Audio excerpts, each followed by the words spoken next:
Ambassador Velkrin retired from council service. He could have stayed helping manage the transition, but his heart wasn't in it anymore. Instead, he moved to New Casablanca, the human colony, where he had talked to that soldier. He opened a restaurant. It was a small place, serving food from 40 different worlds.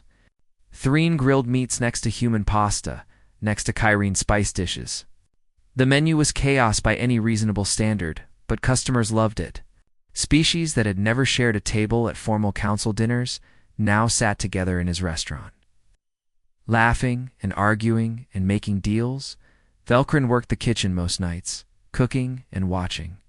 Humans and aliens negotiated trade agreements over appetizers. Scientists from 4 species planned joint research over dinner.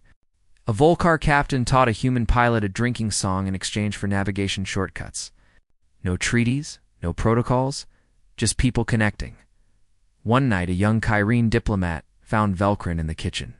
She was newly assigned to Earth and full of questions. Ambassador Velkrin, I studied your first contact reports at the Academy. Can I ask you something? I'm not an ambassador anymore, Velkrin said, stirring a pot of soup. But yes, did humanity destroy the Council? Velkrin thought about it. The question assumed destruction was bad, that the Council's end was a tragedy. Maybe it was, for people like him who had dedicated their lives to building it. But for the galaxy? No, he said finally. Humanity showed us we didn't need the Council anymore. That's not destruction. That's evolution. We built something that served its purpose, and now the galaxy is ready for something else. Do you regret it? Everything you worked for, gone. Velkrin looked out at his restaurant. A human child was teaching a Teethan elder how to use chopsticks. 2 pre-traders were arguing good-naturedly with a Volcar merchant about shipping rates. A group of mixed-species scientists were drawing diagrams on napkins, too excited about their ideas to wait for proper equipment. This was civilization 2. Not organized, not controlled, not uniform. Just people from different worlds choosing to connect, to cooperate, to build things together. No one forced them. No bureaucracy mandated it. They did it because it made their lives better. I thought civilization required structure, Velkrin said quietly. I thought someone needed to be in charge, making sure everything worked correctly. But maybe civilization is just what happens when you let people be free and trust them to figure things out. The young diplomat looked thoughtful. That sounds very human. Velkrin laughed. Yes, it does. They taught me that. Took 200 years of diplomacy before I met a species that taught me diplomacy might be optional. Turns out the most powerful thing you can do sometimes is just let go.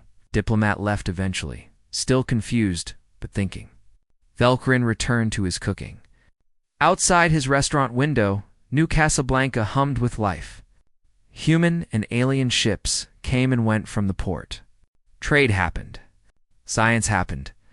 Culture happened. All without anyone's permission or oversight.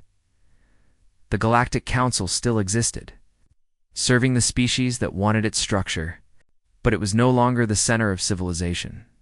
There was no center anymore. Just thousands of connections, millions of relationships, billions of beings making their own choices.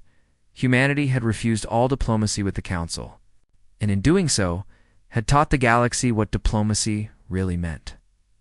Not treaties and protocols and formal structures, but simple human connection. Trust built through action. Cooperation born from mutual benefit. Friendship formed through shared struggle. Velkrin served his soup and smiled. He had spent 2 centuries bringing species together through careful diplomacy. Humanity had done it in 2 years by just being themselves. Maybe they'd been right all along. Maybe the best way to unite the galaxy was to stop trying to unite it, and just let people connect naturally. The Council had freaked out when humanity refused all diplomacy. They thought it was rejection, chaos, the end of civilization. Velkrin understood now.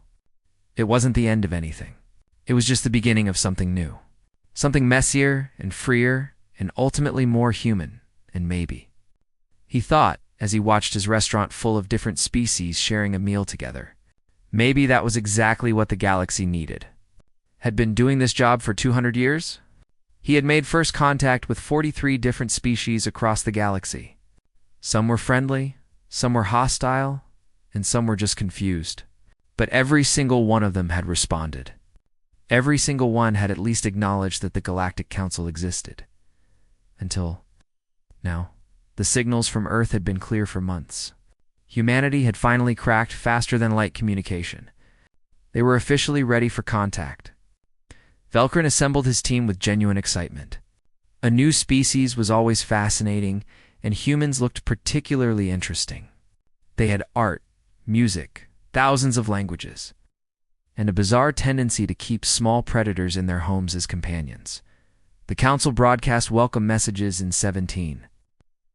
They offered everything a new species could want: trade agreements, technology sharing, cultural exchanges, and a seat at the table where galactic civilization made its decisions. It was a generous offer. Most species spent decades begging for what humanity was being handed freely. The response from Earth was nothing. Not a single word. Not even a rejection? Velcrin checked the equipment 3 times. The messages were definitely reaching Earth. Human satellites were picking them up. The signals were being routed to human governments. But there was no reply. It was like screaming into a void that could definitely hear you, but chose not to answer. Maybe they don't understand, suggested Thal, the Council's intelligence officer.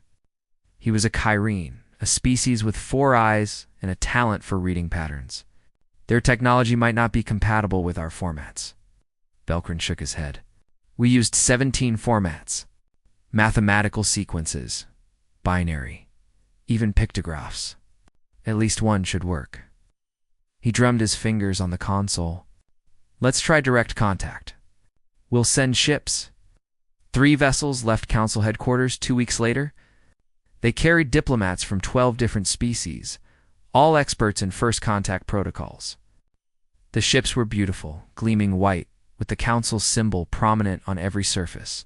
They broadcast peaceful intentions on every frequency humanity could possibly receive. The journey to Earth's solar system took 30 days. Velcrin spent most of that time reviewing everything the Council knew about humanity. They were violent, but also compassionate. Tribal, but also cooperative. They had nearly destroyed themselves a dozen times, but always pulled back at the last moment. They were contradictions wrapped in mysteries, and Velcrin couldn't wait to meet them. The first human structure they encountered was a space station orbiting Mars. It was industrial.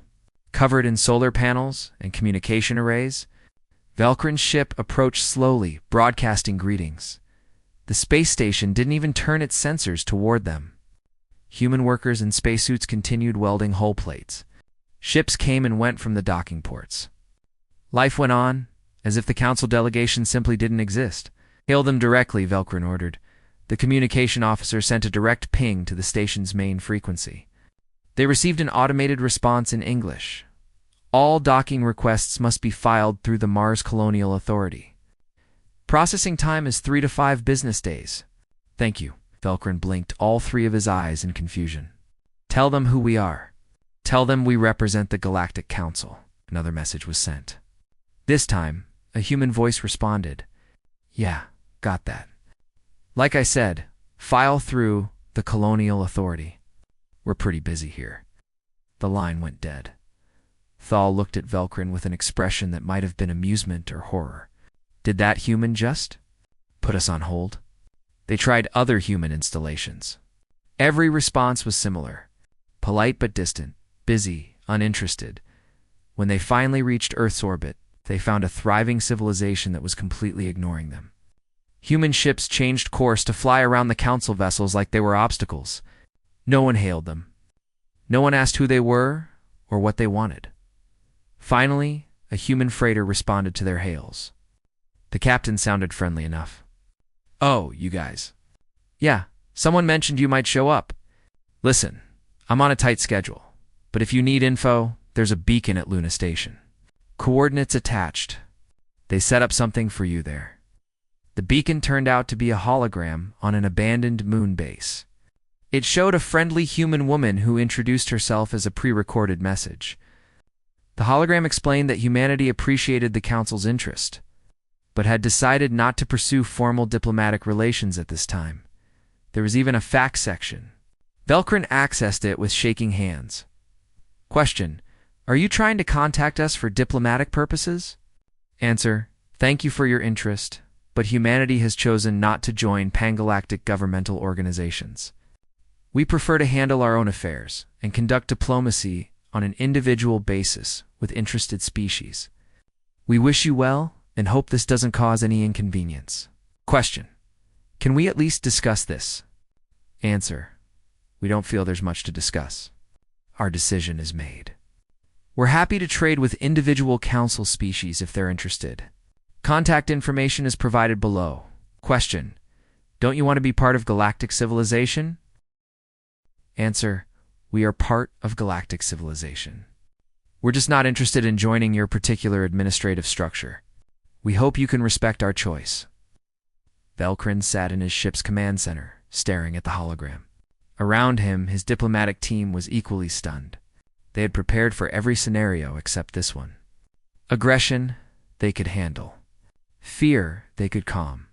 Greed, they could negotiate with. But indifference? Complete, total, polite indifference? Sir, said his communication officer quietly, there's discussion about us on their public networks. I've been monitoring. They know exactly who we are. Show me. The screen's filled with human texts. Social media posts, news articles, public forums. Humans were talking about the Galactic Council quite a lot. They had analyzed the Council's structure, its rules, its history. They understood perfectly what was being offered. One post had millions of responses. So basically, we joined this massive bureaucracy where 847 different species all have to agree before anything happens. Yeah, that sounds efficient. Another: I read their trade treaty. It's 70,000 pages? 70,000? My attention span is like 30 pages max. A news article. Experts agree. Galactic Council membership would require humanity to adopt approximately 40,000 new regulations, covering everything from ship paint colors to food preparation standards. When asked if this was worth it for the benefits offered, most citizens responded with some variation of lol no. A popular video showed a human comedian. Aliens want us to join their space UN. Has anyone asked them how well that's working out? Do they get anything done? Or do they just write strongly worded letters at each other? Velkrin felt something he had never experienced in 2 centuries of diplomacy. He felt irrelevant. Humanity hadn't rejected the Council out of fear or hostility. They had rejected it the way someone might decline a timeshare presentation. Thanks, but no thanks. We're good. Below them, Earth continued spinning. 7 billion humans went about their lives, building and creating and arguing and loving, completely unconcerned that the galaxy's oldest and most powerful alliance had just offered them everything and been politely dismissed. Velkrin realized something terrifying. Every species in the galaxy had assumed that joining galactic civilization meant joining the Council. That diplomacy was necessary. That structure and cooperation required formal organization. Humanity was proving that assumption wrong simply by shrugging and walking away. And if humanity could succeed without the Council, what did that mean for everyone else? 6 months after first contact, the Galactic Council held an emergency session. The chamber was built to inspire awe. A vast sphere where representatives from 847 species floated in their designated sectors, conducting business in carefully translated harmony. Today, that harmony was absent. Everyone was shouting VALKRN, stood at the central podium, trying to maintain his composure. If everyone could please, they've established mining operations in the Kepler belt. Screeched Ambassador Trill, her feathers puffed in agitation. That territory has been under negotiation between my people and the Vorten for 60 years. The humans don't care about your negotiations, rumbled a Vorten representative. They showed up, looked around, and started mining. When our enforcement fleet arrived, they just left. No argument, no apology. They moved to a different asteroid belt like it was nothing. This was the problem. Humans weren't attacking anyone. They weren't claiming territory.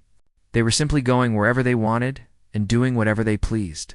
completely ignoring 3,000 years of council protocols and established procedures. Thal projected a holographic star map. It was covered in red markers showing human activity: mining operations, research stations, colony ships, trade routes. None of them followed established space lanes. None of them acknowledged territorial claims. The humans were spreading across the galaxy like water, following the path of least resistance and flowing around obstacles. They're not hostile, Thal explained in his calm way. When confronted, they simply move. They apologize for the misunderstanding and relocate. But they never ask permission first. They never check if an area is claimed or restricted. They act as if council authority doesn't exist, because to them it doesn't, said Ambassador Kell, a wise old Threen who had served on the council for 300 years. They don't recognize our jurisdiction. We keep treating this like a diplomatic incident, but it's not. They've simply opted out of our entire system. The chamber erupted again. Younger species were furious, calling it an insult. Older species were concerned, worried about the precedent. The military-focused species wanted enforcement action. The trade-focused species pointed out that human goods were becoming increasingly popular, profitable. Velcrin had spent months studying humanity, trying to understand them. He had watched their entertainment, read their history, analyzed their culture. What he found was disturbing. Humans had a phrase, "We can do it ourselves." They said it constantly. When offered help, when presented with established systems, when told this was how things were done, their response was always the same. "Thanks, but we'll figure it out ourselves." Their public networks are full of discussions about us, Velcrin reported. They understand exactly what the council is and what we offer. They've made an informed decision to refuse. He displayed some of the human communications. One was from a popular human commentator. "Look, I'm sure the Galactic Council does some good things. But do we really want to let 847 different civilizations vote on human affairs? We spent centuries getting rid of colonial rule. Why would we voluntarily join a system where we're one voice among hundreds?" Another, "The Council's last major trade agreement took 40 years to negotiate. 40 years. We put a man on Mars faster than that. Do we really want to operate at that speed?" A particularly popular post, "The Council has regulations about ship engine emissions, agricultural practices, cultural preservation, and about 1,000,000 other things. I'm not against rules, but I am against other people's rules. Make your own rules for your own people. We'll make ours for us." What terrified Velcrin was that these weren't fringe opinions. This was mainstream human thinking. They weren't rebels or extremists. They were ordinary citizens who simply didn't see the value in joining the council. Thal brought more disturbing news. Human traders are making deals directly with individual species. They're bypassing council trade regulations entirely. Last week, a human merchant ship sold medical equipment to the Pre at 40% below council-regulated prices. It's against. Began someone. "The humans don't care what it's against," Thal interrupted. "They don't recognize council economic authority. They're making deals based on what they call mutual benefit and fair market value. Other species are responding enthusiastically because human prices are better and human bureaucracy is minimal." The council had always operated on one fundamental assumption: everyone wanted to be part of it. Membership meant access to galactic trade, advanced technology, and collective security. The cost was accepting council authority and following council rules. Every species had made that trade-off. Humans looked at the deal and said no. They were accessing galactic trade anyway by dealing directly with species. They were developing their own technology and sharing it freely. As for security, they seemed to think their own military was sufficient. "They're sharing technology on open networks," reported the council's technology officer. "Medical advances, agricultural techniques, engineering solutions, just publishing it freely for anyone to access. They're destroying centuries of carefully managed technology distribution protocols." Ambassador Kell laughed, a deep rumbling sound. "Of course they are. Humans don't think technology should be controlled. They think it should be free. It's in their nature." "This is chaos," shouted someone. "No," Kell corrected. "This is an alternative. and that's what terrifies you. The Council has always been the only path to galactic civilization. Humans are proving there's another way. Velcrin thought about the human colonies he had observed. They were rough, chaotic places compared to proper Council worlds. But they were also vibrant and creative. Humans built things fast and weren't afraid to fail. If something didn't work, they tried something else. They didn't spend years in committees debating the perfect approach, and other species were noticing. 3 species had sent quiet inquiries about reducing their Council participation levels, not leaving entirely, but stepping back, becoming observers rather than full members. The reason was always the same. They wanted more freedom to make their own decisions, like humans did. The Council tried appeasement. They offered humanity special status, reduced obligations, faster decision-making processes. The human response was always the same. Thank you for the offer, but we're happy with our current arrangement. Humans didn't have an arrangement. That was the point. They just did things and dealt with problems as they arose. No treaties, no protocols, no formal structure, just people making decisions and accepting consequences. Velcrin returned to his quarters that night, exhausted. He had dedicated his life to building bridges between species, to creating a unified galactic civilization. Humanity was teaching him a hard lesson.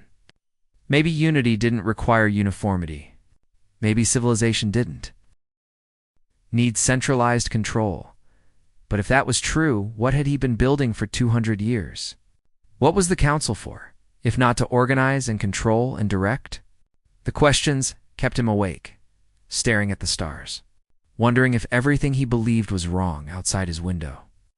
A human cargo ship passed by, heading somewhere without asking permission, carrying goods to trade without checking regulations, crewed by people who didn't care about the Galactic Council's opinion. And Velcrin realized they were going to be fine. Humanity would thrive with or without the Council's blessing. The real question was whether the Council could survive without humanity's acknowledgement. The Galactic Council's diplomatic offensive began with great fanfare.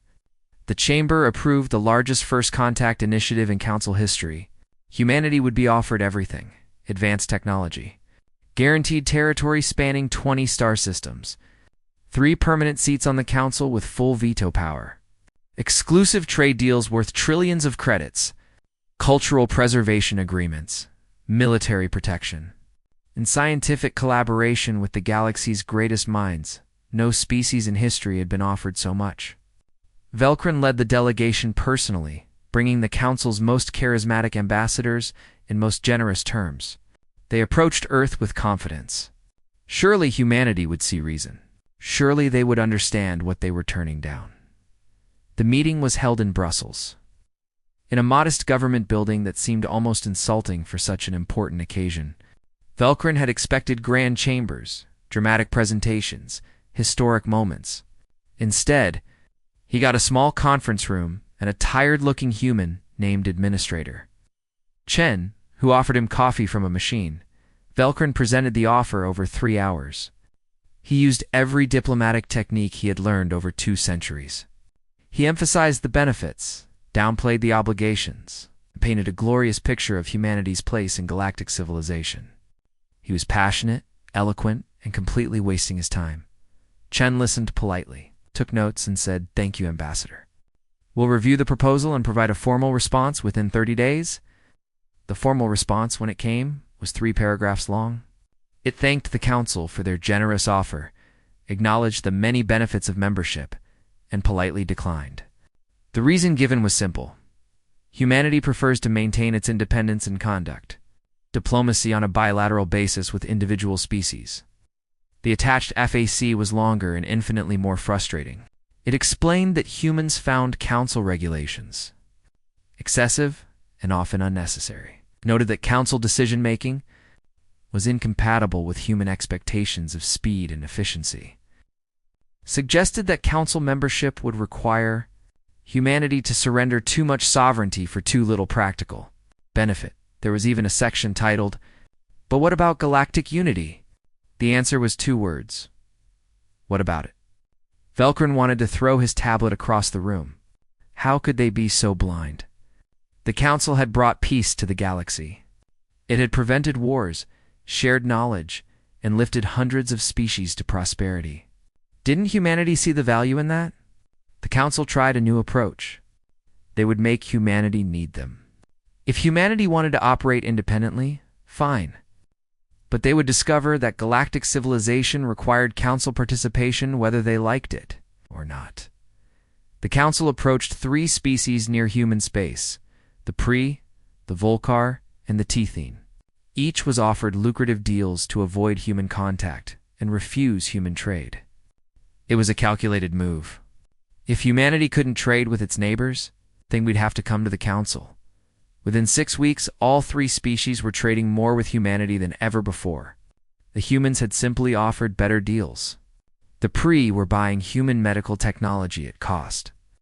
The Volcar were selling their rare minerals directly to human manufacturers, cutting out Council middlemen and doubling their profits. The Tethene had established a joint research station with human scientists.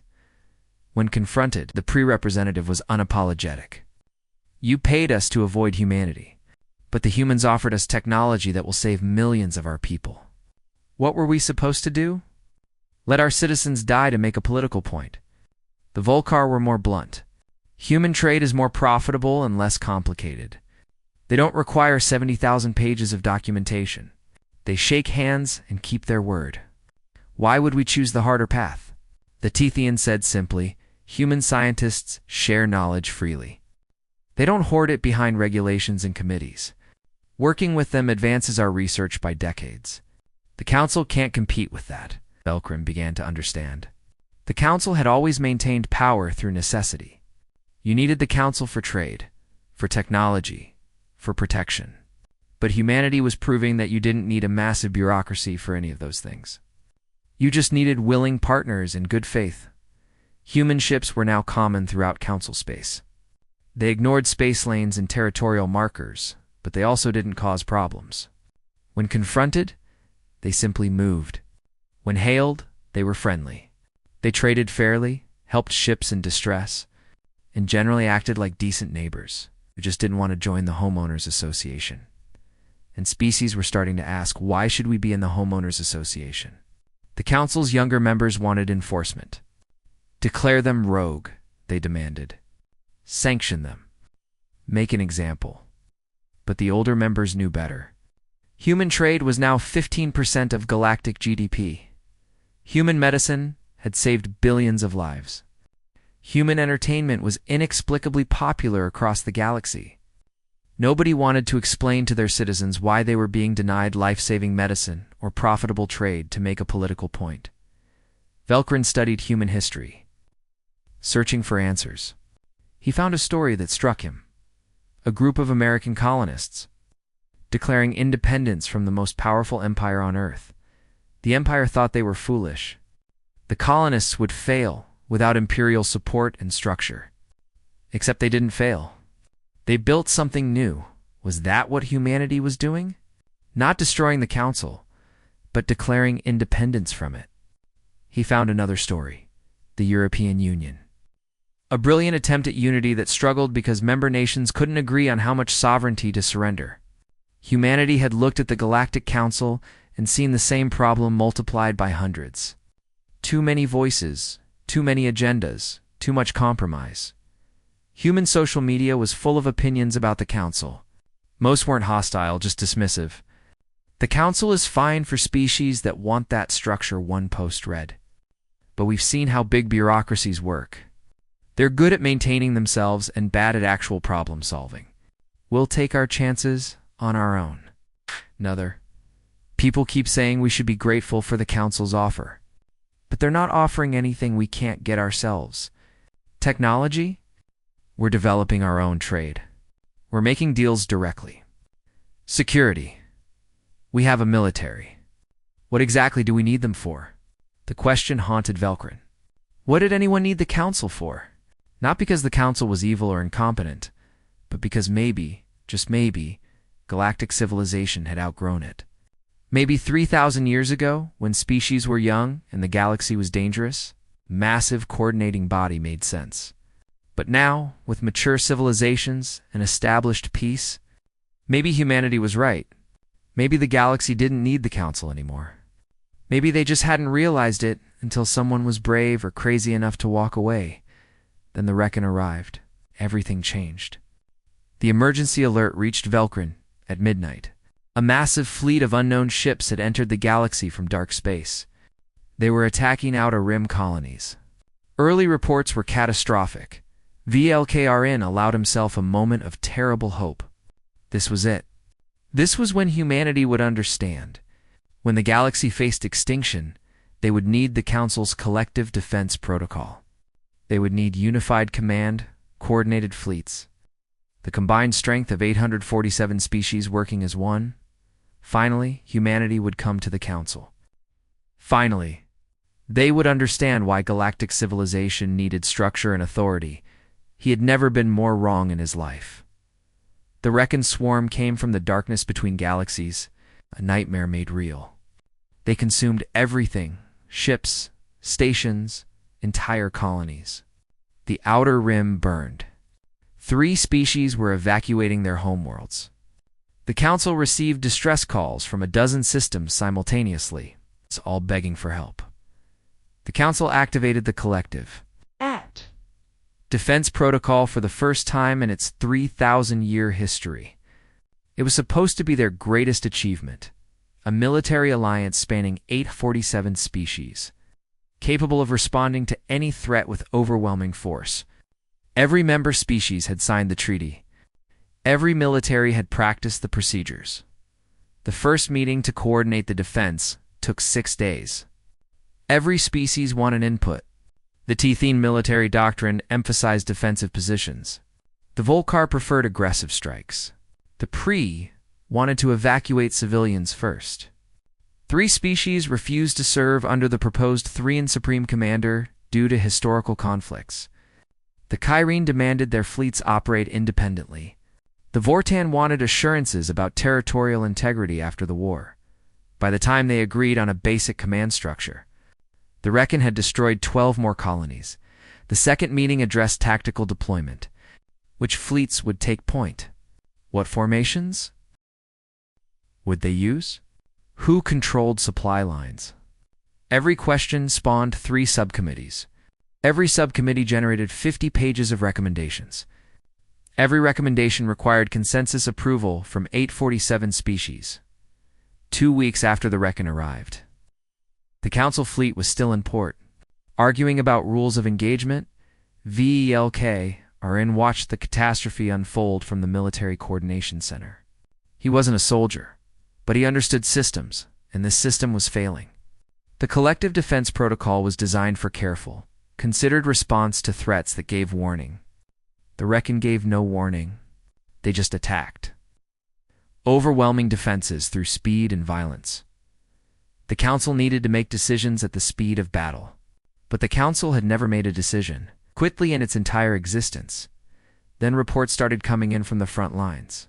Something unexpected was happening. The Reckon were being engaged. Ships were fighting back, but not Council ships. Human ships. Velkrin pulled up the tactical feeds and stared in disbelief. 3 human battle groups had intercepted the Reckon at the Velar system. They weren't following any Council protocol. They weren't coordinating with anyone. They had just shown up and started fighting.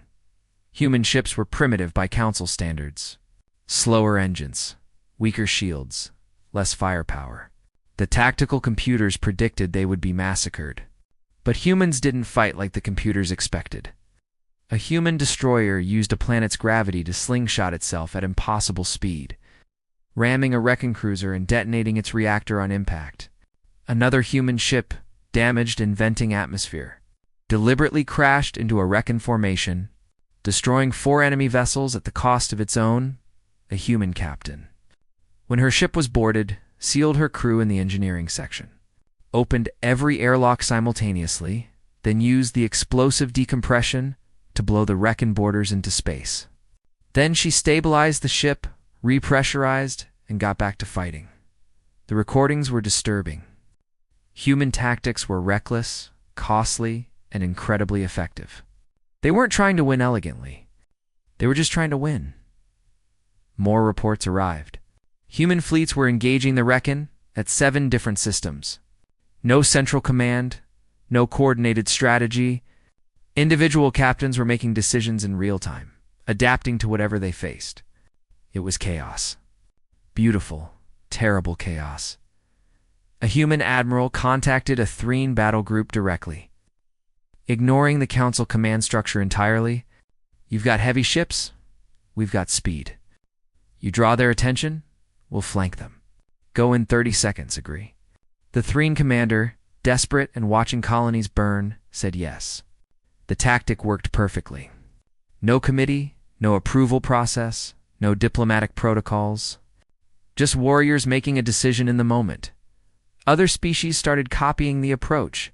Volcar fleets contacted nearby humans for quick coordination. Pre-ships integrated into human formations. The Kyrene, who had insisted on independence, found themselves naturally cooperating with humans because human captains didn't try to command them, just suggested and adapted. The Council's coordinated defense fleet finally deployed for weeks after the Reckon arrived. They jumped into the Velar system, expecting to find ruins. Instead, they found the battle already won.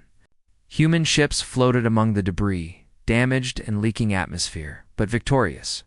3 other species had fought alongside them in what the report called spontaneous multilateral cooperation. The Council fleet had arrived too late. The improvised alliance had won without them. Velkryn studied the battle recordings obsessively. The pattern was clear. Humans made decisions fast, adapted constantly, and took risks that no Council officer would approve. When something didn't work, they tried something else immediately. They didn't wait for orders or consensus. They just acted, and because they acted, others joined them, not through formal alliance or treaty, but through immediate necessity and trust built in combat. The Council tried to take credit.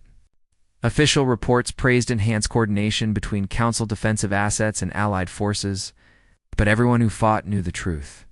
Humanity had saved them not through superior technology or numbers, but through speed and adaptability. Then humanity did something that shocked the galaxy more than their fighting prowess. They released all their weapon designs to the public networks. Complete specifications for their missiles, their armor, their targeting systems, everything that had worked against the Reckon just uploaded for anyone to access. No patents. No trade requirements.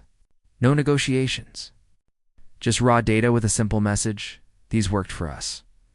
Maybe they'll help you. Stay safe out there. The Council had spent 3 centuries carefully regulating weapons, technology to prevent arms races and maintain power balances. Humanity destroyed that entire framework in an afternoon because they thought saving lives was more important than maintaining control. Species across the galaxy downloaded the designs. Within weeks, shipyards were retrofitting vessels with human weapons. The modifications worked. Against the Reckon's next attack, the defenders held. Not because of Council coordination, but because humans had shared the tools for survival freely. Velkryn found himself in a bar on a human, a colony called New Casablanca, drinking something called whiskey and trying to understand. A human soldier sat next to him, arm in a cast, burns on her face from a damaged cockpit. Why? Velkryn asked. Why fight for species you barely know? Why share your weapons? You owe the galaxy nothing. The soldier looked at him with tired eyes. You're thinking about it wrong, Ambassador. It's not about owing. When someone's in trouble, you help. That's just basic decency. And when you find something that works, you share it. Because more people surviving is better than trying to profit from their desperation. But the cost is worth it. Look, we know we're not the strongest or the smartest, but we're fast and we commit. When the moment comes, we don't hesitate. We don't form committees. We just act. That's what you need in a crisis. Velkryn thought about the collective defense protocol, still bogged down in approval processes and jurisdictional debates. He thought about humanity's approach. Messy, costly, but undeniably effective. Your way seems wasteful, he said quietly. The soldier laughed. Yeah, probably. But we're alive. And so are a lot of people who wouldn't be if we'd waited for proper authorization. The Reckon were driven back over the following months. Every battle followed the same pattern. Human ships engaged first, other species joined them, and the Council fleet arrived later to mop up. The formal military alliance meant nothing. The real alliance was being built ship by ship, captain by captain. In the heat of battle, and it required no treaties at all, the war ended 6 months after it began. The Reckon were driven back into dark space, their fleet shattered. The galaxy had survived, but everything had changed. Velcrin could see it in the council chamber, which felt emptier every time he visited. 17 species formally withdrew there. Council membership in the aftermath of the war, their announcements were remarkably similar. Due to bureaucratic inefficiencies revealed during recent crisis response, we are choosing to manage our own affairs moving forward. We remain committed to peaceful cooperation with all species. They weren't forming a rival organization. They weren't declaring independence dramatically. They were simply leaving, quietly and politely, because they had seen humanity's approach work better than the Council's 3,000-year-old system. 40 more species reduced their status to observers, maintaining diplomatic relations, but no longer bound by Council decisions. The careful structure that had held the galaxy together was falling apart. It's not through violence or revolution, but through simple abandonment. The younger species were panicking. The older species were resigned. Everyone knew what was happening, even if they couldn't say it out loud. The Council's time was ending. Trade networks reorganized around bilateral agreements. Species that had rooted everything through Council trade authorities for centuries started dealing directly with each other. The process was messier, but faster. Instead of one massive trade deal taking decades to negotiate, you got thousands of smaller deals completed in weeks. Military alliances reformed outside Council structure. The Threen and Volcar, ancient enemies who had maintained cold peace through Council mediation, signed a mutual defense pact directly with each other. No Council involvement, no complex arbitration. Just two species deciding they fought well together and wanted to continue. Human influence was everywhere. Not through conquest or coercion, but through example. Species watched how humans operated and thought, why can't we do that too? Why do we need Council permission for everything? Why does every decision require 847 approvals? The questions weren't rebellious. They were practical. The galaxy had outgrown the Council structure, and humanity had been the first to realize it. Velcrin received one final assignment from the Council leadership: convince humanity to join now, immediately, before total collapse. The argument was that only human membership could save the Council's legitimacy. If humanity joined, others would return. The structure could be preserved. It was, Velcrin reflected, a pathetically desperate plan. But it was all they had. He traveled to Earth again, to Brussels, to the same modest building. Administrator Chen was still there, looking more tired than before. The war had been hard on everyone. She offered coffee again. Velcrin accepted. The Council needs humanity, he said, abandoning all diplomatic subtlety. We're collapsing. Species are leaving. Everything we've built is falling apart. If you join, if you show confidence in the system, others will stay. You can save galactic civilization. Chen sipped her coffee thoughtfully. Ambassador, can I tell you a story? A few centuries ago, humans had empires. Big ones, controlling half the world. They seemed permanent, necessary, natural. Then they ended. Not through war, though there was some of that, but mainly through realization.